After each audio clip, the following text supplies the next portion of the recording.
రండి, యెహోవాను గూర్చి ఉత్సాహగానము ఉత్సహించి ధ్వని చేయుదము. మన రక్షణ దుర్గమును బట్టి సంతోషగానము చేయుదము.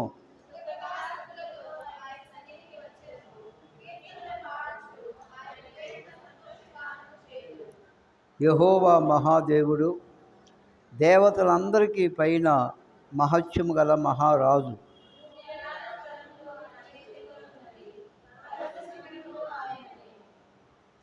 సముద్రము ఆయనది, ఆయన దాన్ని కలుగజేసును. ఆయన హస్తములు భూమిని నిర్మించెను.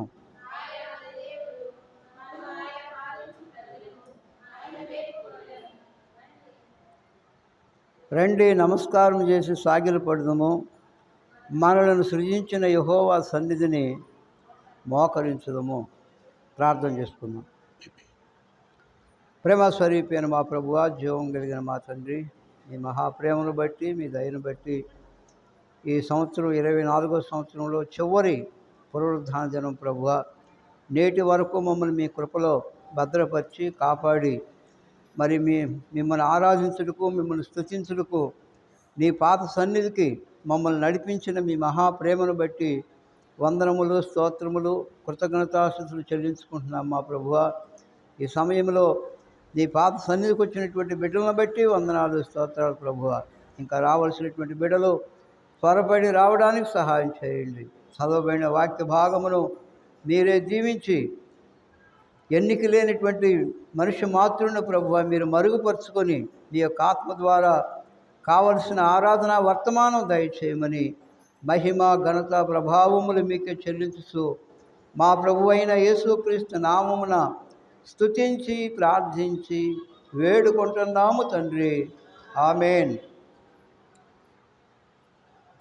మనం చదువుకున్నటువంటి మరి వాక్య భాగంలో ఈ కీర్తనల గ్రంథం 95వ అధ్యాయము మరి మొదటి 7 వచనాలు మనం చదువుకున్నాం. చూడండి, మన జీవితాల్లో మనము ఎందుకు దేవుణ్ణి స్తుతించాలి, ఆయన ఎందుకు ఆరాధించాలి, ఆయన ఎందుకు ఘనపరచాలి, మనం ఏ స్థితిలో ఉన్నప్పుడు దేవుడు ప్రేమించాడు, మనం ఆరాధించే దేవుడు ఏమై ఉన్నాడు అనే విషయాల గురించి మనం జ్ఞాపకం చేసుకుందాం. చూడండి, రోమపత్రిక 5వ అధ్యాయంలో మన యొక్క స్థితిని అక్కడ జ్ఞాపకం చేస్తూ ఉన్నాడు. మనం ఎటువంటి వారంగా ఉన్నప్పుడు దేవుడు మనల్ని ప్రేమించాడో అక్కడ కొన్ని మాటలు వ్రాయబడి ఉన్నవి. రోమీలకు రాసిన పత్రిక 5వ అధ్యాయము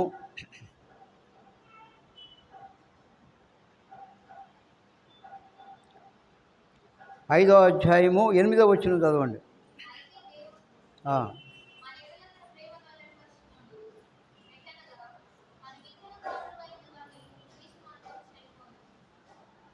చూడండి, అయితే దేవుడు మన ఎడల తన ప్రేమను వెల్లడిపరుస్తున్నాడు. ఎట్లనగా, మనమింకనూ పాపులమై ఉండగానే క్రీస్తు మన కొరకు చనిపోయాను. మనం ఏమై ఉన్నప్పుడు? మనం పాపులమై ఉన్నప్పుడు. ఇది మానవుని యొక్క స్థితి. చూడండి, 6వ వచనంలో కూడా ఉన్నది, ఏలయనగా మనం ఇంకా బలహీనులమై ఉండగా క్రీస్తు యుక్త కాలమున భక్తిహీనుల కొరకు చనిపోయాను. మనం బలహీనులము, భక్తిహీనులం. ఇది మన యొక్క స్థితి.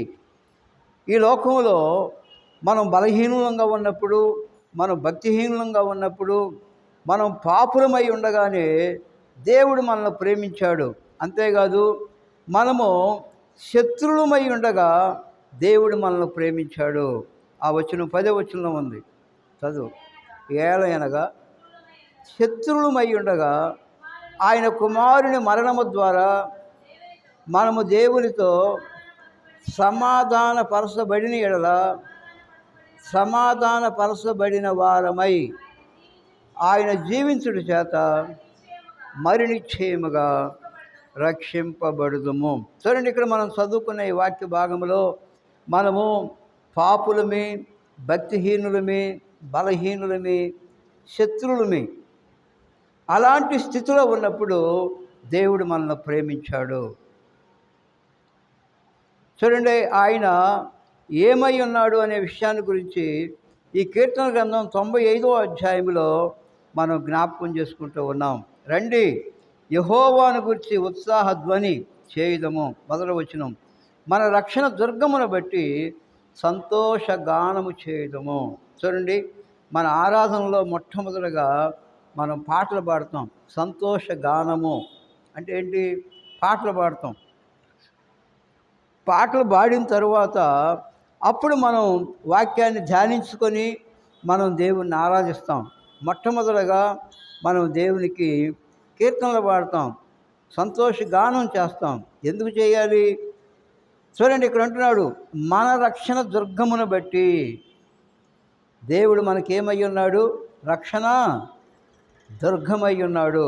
రక్షణ దుర్గం మనకి. ఒకప్పుడు రక్షణ లేనటువంటి వారు మనం, ఒకప్పుడు నశించిపోయినటువంటి వారం. అటువంటి మనలను మరి రక్షించడానికి వచ్చినటువంటి రక్షణ దుర్గమై ఉన్నటువంటి దేవుడై ఉన్నాడు ఆయన. చూడండి, ఆ పరలోకములో ఉన్నటువంటి ఆ ప్రభు మన కొరకు మానవుడిగా ఈ లోకానికి వచ్చాడు. చూడండి, ఆయన ప్రేమ ఎంత గొప్పదో. ఆయన రక్షకుడుగా ఈ లోకంలోకి రాకపోతే ఏ మానవుడికి రక్షణ లేదు. కానీ ఆయన మనల్ని ప్రేమించి మన కోసమైన రక్షకుడిగా వచ్చి ఉన్నాడు. లోకాసు సువార్త 2వ అధ్యాయంలో సిమియోను ప్రవక్త మరి ఒక మాట ఇక్కడ మాట్లాడుతూ ఉన్నాడు. ఆ రక్షణ కర్త, రక్షణ దుర్గము ఎవరై ఉన్నాడనే విషయాన్ని ఇక్కడ జ్ఞాపకం చేస్తూ ఉన్నాడు. చదవండి, 32వ వచనం, కీర్తన లోకా 2:32. ఇప్పుడు సమాధానముతో నీ దాసుని పోనిచ్చుచున్నావు, అన్యజనులకు నిన్ను బయలుపరచుటకు వెలుగుగాను, నీ ప్రజలైన ఇశ్రాయేలుకు మహిమగాను నీవు సకల ప్రజల ఎదుట సిద్ధపరిచిన నీ రక్షణ నేను కన్నులారా సూచితిని. ఏమంటున్నాడు ఇక్కడ? యేసు ప్రభువారిని మరి ఆ దేవాలయానికి తీసుకొని వచ్చినప్పుడు తన చేతులతో ప్రభువుని ఎత్తిపట్టుకొని దేవుని స్తుతిస్తూ ఇట్లా అన్నాడు. ఆలోచించండి, మరి ప్రభు అయిన యేసుక్రీస్తు వారిని తన చేతులతో ఎత్తిపట్టుకొని మరి దేవుని స్తుతిస్తూ ఉన్నాడు, ఆరాధన చేస్తూ ఉన్నాడు. ఏమని ఆరాధన చేస్తున్నాడు? మరి ఇక్కడ అన్యజనులకు నిన్ను బయలుపరచుటకు వెలుగుగాను, నీ ప్రజలైన ఇశ్రాయేలుకు మహిమగాను, నీవు సకల ప్రజల ఎదుట సిద్ధపరిచిన నీ రక్షణ నేను కన్నులారా చూసితిని. యేసు ప్రభువారు రక్షకుడు, ఆయన రక్షణ, ఆయనే రక్షకుడు, ఆయనే రక్షణ అయి ఉన్నాడు. అంటే ఈ లోకంలో మానవులందరికీ ఒకే రక్షకుడు, ఆయనే ప్రభు అయిన యేసుక్రీస్తు వారు. ఆయన మన కొరకు పరలోకాన్ని విడిచిపెట్టి రక్షకుడుగా ఈ లోకానికి వచ్చి ఉన్నాడు. అందుకనే ఈ 2వ వచనంలో అంటున్నాడు, మొదటి వచనంలోనే మన రక్షణ దుర్గమును బట్టి సంతోష గానము చేయదము. అంటే ఆయన మనకేమై ఉన్నాడంటే రక్షణ దుర్గమై ఉన్నటువంటి దేవుడైన మన రక్షణ దుర్గం. ఒకప్పుడు మనం రక్షణ లేనటువంటి వారం. అటువంటి మనకు ఈ రక్షణ ఉచితంగా ఇచ్చాడు.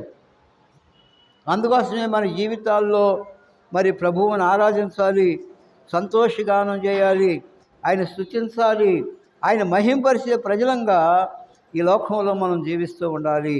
అందుకోసమే మరి రాజు అయినటువంటి దావీదు ఇక్కడ దేవునిని రక్షణ దుర్గముగా వర్ణిస్తూ ఉన్నాడు. అందుకని ఏమంటున్నాడు? కృతజ్ఞతా స్తుతులతో ఆయన సన్నిధికి వచ్చేదము. కృతజ్ఞత స్తుతులతో. చూడండి, దేవుణ్ణి ఆరాధించేటప్పుడు మనం ఆయన స్తుతిస్తూ ఉంటాం, ఆయన ఆరాధిస్తూ ఉంటాం, కీర్తనలు పాడుతూ ఆయన పేరట సంతోష గానము చేయుదము. చూడండి, స్తుతి మరి కృతజ్ఞత ఆరాధన. ఎందుకు మన జీవితాల్లో ప్రభువుని ఆరాధించాలంటే ఆయన మనకు రక్షణ దుర్గమై ఉన్నాడు, రక్షణ దుర్గమైనటువంటి దేవుడు ఆయన. చూడండి, కీర్తనలు 89వ అధ్యాయము 26వ వచనం కూడా చూడండి. కీర్తనలు 89:26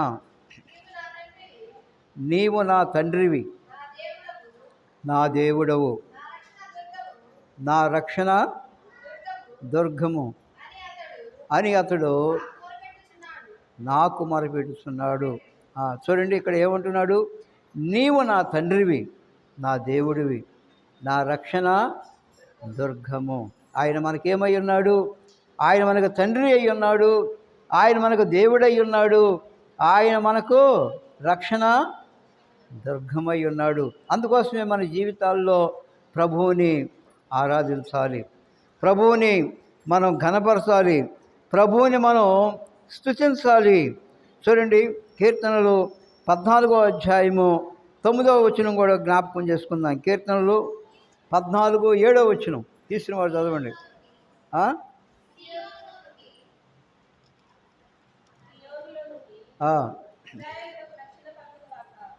చూడండి, సియోనులో నుండి ఇశ్రాయేలునకు రక్షణ కలుగునుగాక. యెహోవా చెరలోని తన ప్రజలను రప్పించినప్పుడు యాకోబు హర్షించును, ఇశ్రాయేలు సంతోషించును. చూడండి, ఇక్కడ మనం చదువుకునే వాక్య భాగంలో చూడండి, చెరలోనిటువంటి చెర అంటే ఏంటిది? బంధకాలు. అది ఒక బంధకాల్లో బంధించబడినటువంటి పాపము, శాపం అనే బంధకాల్లో ఉన్నటువంటి మనలను ఆయన విమోచించిన దేవుడై ఉన్నాడు. చెరలో నుండి ఏం చేశాడు? ఆయన మనలను రప్పించాడు. యెహోవా మరి చెరలోని తన ప్రజలను రప్పించినప్పుడు, చెరలో ఒకప్పుడు మన జీవితాల్లో కూడా పాపము అనే ఒక చెరలో మనం బంధించబడ్డాం. అప్పుడు మనం దేవుని మందిరానికి మనం రాలేదు, అప్పుడు మనం దేవునికి దూరంగా ఉన్నాం, దేవుడు ఎవరో తెలియనటువంటి స్థితిలో, నశించిపోయినటువంటి స్థితిలో ఉన్నాం. అటువంటి మనలను ఆయన ఏం చేశాడు? చెరలో నుండి మనలను రప్పించాడు. ఆనాడు ఇశ్రాయేలీయులను కూడా ఐగుప్తు అనే చెరలో ఉన్నప్పుడు వారిని కూడా ఏం చేశాడు? ఐగుప్తు చెరలో నుండి వారిని విడిపించాడు. చూడండి, ఆయన రక్షణ దుర్గమై ఉన్నటువంటి దేవుడై ఉన్నాడు. అందుకని ఇక్కడ కూడా ఆ మాట మనం చూస్తూ ఉన్నాం. చూడండి, ఆయన ఎంతో ప్రేమ కలిగిన దేవుడు, ఆయన మనకు రక్షణ దుర్గము, రక్షణ కలుగు చేసినటువంటి దేవుడు. అందుకని సియోనులో నుండి ఇశ్రాయేలునకు రక్షణ కలుగునుగాక. కాబట్టి రక్షింపబడినటువంటి ఈ అనుభవం మరి మన జీవితాల్లో దేవుడు మనకు అనుగ్రహించాడు. అందుకోసమే మన జీవితాల్లో ప్రభువుని ఆరాధించడానికి ప్రత్యేకంగా ఆదివారం నాడు దేవుని మందిరానికి వస్తున్నాం. చూడండి, ఇంకా ఆయన ఏమై ఉన్నాడో ఇక్కడ మనకి జ్ఞాపకం చేస్తూ ఉన్నాడు. 3వ వచనం, 95:3 యెహోవా మహాదేవుడు, దేవతలకు అందరికీ పైన మహత్యము కలిగినటువంటి మహారాజు. చూడండి, ఆయన మహాదేవుడు. ఆయన ఏమై ఉన్నాడు? మహాదేవుడు. మహాదేవుడు అంటే ఆయన గొప్ప దేవుడు అని అర్థం. అలాగే మహారాజు అనే మాట మనం చూస్తూ ఉన్నాం. మహారాజు. చూడండి, ఆయనకు రాజులకు రాజు, ప్రభువులకు ప్రభువు అని ఆయన పిలువబడుతూ ఉన్నాడు. చూడండి, ఆయన అంత గొప్ప దేవుడు. మరి ఎంతగా మనల్ని ప్రేమించాడంటే మనలను మన పాపం నుండి, శాపం నుండి మనల్ని విడిపించి మనం ఆయన ఆరాధించాలని తన సొత్తుగా మనల్ని ఏర్పాటు చేసుకున్నాడు, తన ప్రజగా మనల్ని ఏర్పాటు చేసుకున్నాడు. చూడండి, ఇక్కడ 4వ వచనం చదవండి. 4వ వచనం, భూమి అగాధ స్థలములు ఆయన చేతిలో ఉన్నవి, పర్వత శిఖరములు ఆయనవే, సముద్రం ఆయనది, ఆయన దాన్ని కలుగు చేసెను, ఆయన హస్తములు భూమిని నిర్మించను. చూడండి, ఇక్కడ ఆయన సృష్టికర్తగా ఉన్నటువంటి దేవుడై ఉన్నాడు. సృష్టికర్త అంటే ఈ భూమిని, ఆకాశాన్ని, పర్వతాలని, సముద్రాన్ని, మరి సమస్తాన్ని దేవుడే కలుగు చేసింది. అంతకుముందు ఇవి లేవు. దేవుడు కలుగు చేశాడు. ఆది కాండం 1వ అధ్యాయం 1వ వచనంలో ఉంటుంది. ఆది యందు దేవుడు భూమి ఆకాశములను సృజించను. ఆయన సృష్టికర్త. కాబట్టి ఈ లోకంలో సృష్టికర్తను మనం ఆరాధించాలి. ఈ సృష్టిని సృజించినటువంటి సృష్టికర్తను మనం ఆరాధించాలి. సృష్టిని కాదు మనం ఆరాధించేది. ఎవరిని ఆరాధిస్తున్నాం? సృష్టికర్తను. అయితే కొంతమంది లోకంలో సృష్టికర్తను మర్చిపోయి ఎవరిని ఆరాధిస్తున్నారు? సృష్టిని ఆరాధిస్తూ ఉన్నారు. అది దేవుని దృష్టిలో పాపము. సృష్టిని కాదు ఆరాధించాల్సింది. ఎవరిని ఆరాధించాలి? సృష్టికర్తను. ఈ వచనం మనకు దేవుడు సృష్టికర్త అయి ఉన్నాడు అనే విషయాన్ని జ్ఞాపకం చేస్తూ ఉన్నది.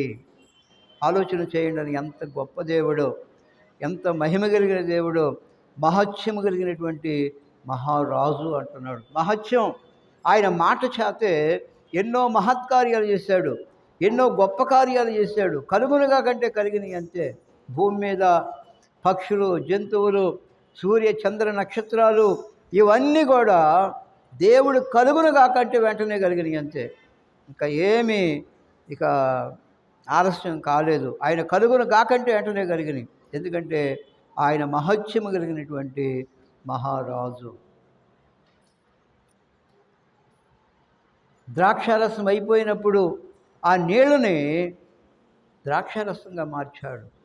అది దేవుడు చేసినటువంటి ఒక మహత్యం, ఒక అద్భుతం. ఎన్నో అద్భుతాలు.